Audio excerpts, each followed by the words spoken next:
Why intelligent men stay stuck? Well, it's not laziness. We know this. If you're intelligent, self-aware, and feel stuck in life, then this video is going to make you feel very uncomfortable. Because the reason you're not progressing has nothing to do with motivation and everything to do with how you've structured and disciplined your life, okay? Now, once you see this and understand it, you're not going to be able to unsee it. It's going to drive you crazy. And we know you're not clueless. You know what you should be doing. You watch the videos, you've read the books, you've made the plans. There's heaps of moments where you felt totally laser focused, locked into what you were doing, making progress. And yet, you keep ending up in the same place again and again. Week after week, month after month, year after year, barely eking forward if you are at all. And what does this do? Makes you feel behind. You look around and you're behind everybody else. It gets you frustrated. And it makes you quietly disappointed in yourself. We know as men, we wear that inside. Now, most people are going to tell you it's laziness. It's not. You might be working your tail off. Others will say you just need more motivation. Just pump yourself up. They're both wrong. The truth that no one tells intelligent men is that smart people stay stuck longer than average people. The intelligence gives you excuses. You analyze, you can rationalize, you can explain, and you can wait for the perfect moment because your situation's bad, but it's not so bad that you feel you have no way to get out, right? You figure with enough time and enough effort and enough motivation, you'll get through. Well, we know that you don't fail loudly then. You're failing slowly. Death by 1,000 cuts.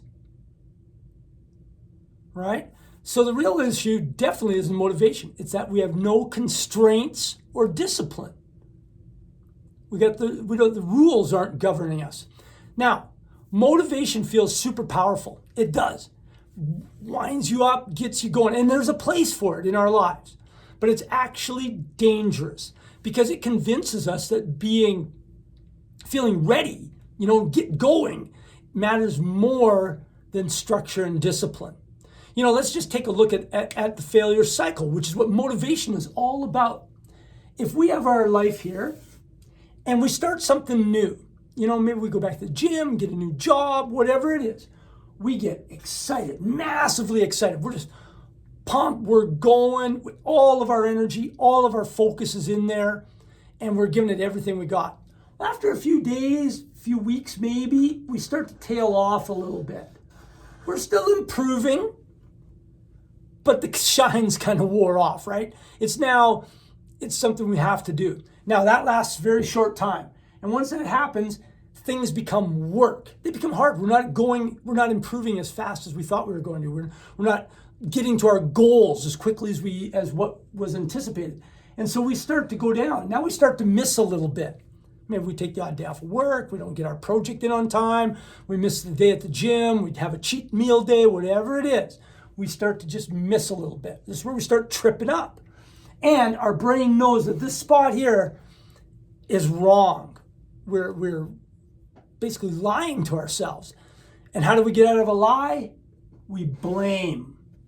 And we blame everything. Blame the weather, blame our dog, blame the car, blame the train for being late, blame whatever, blame our boss, whatever it is, blame.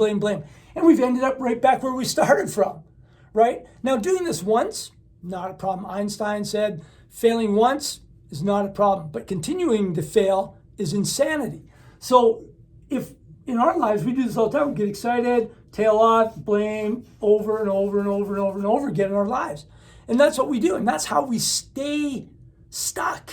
We teach ourselves, right? What is practice? A way to teach ourselves. We practice failing. And so therefore, we get really good at being here, being stuck, being right where it is. Now, disciplined men, they don't wake up motivated to do stuff. They wake up cornered. Fight for survival. That's what happens with men. They wake up cornered, knowing that there's only one way out, no other options, one way out.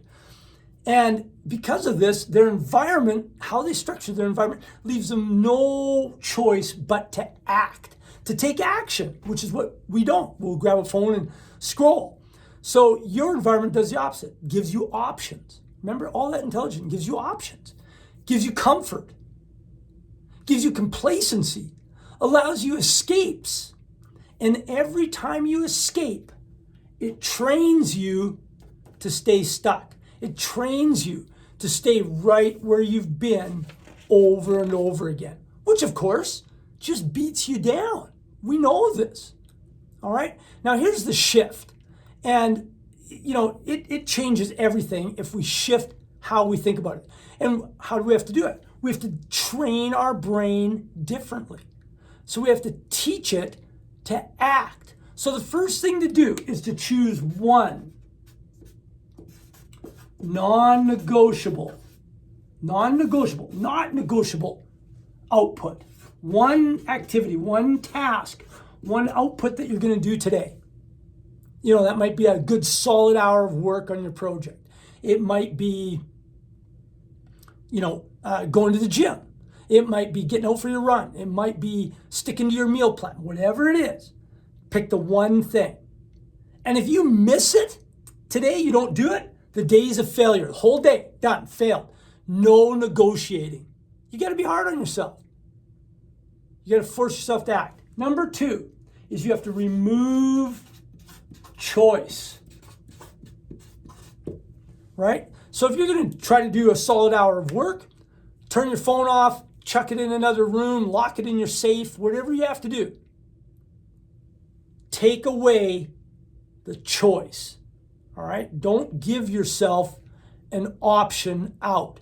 When I was training to run marathons when I was a young fella back in Canada in the winter, it was not fun going out on a 30 below day to run.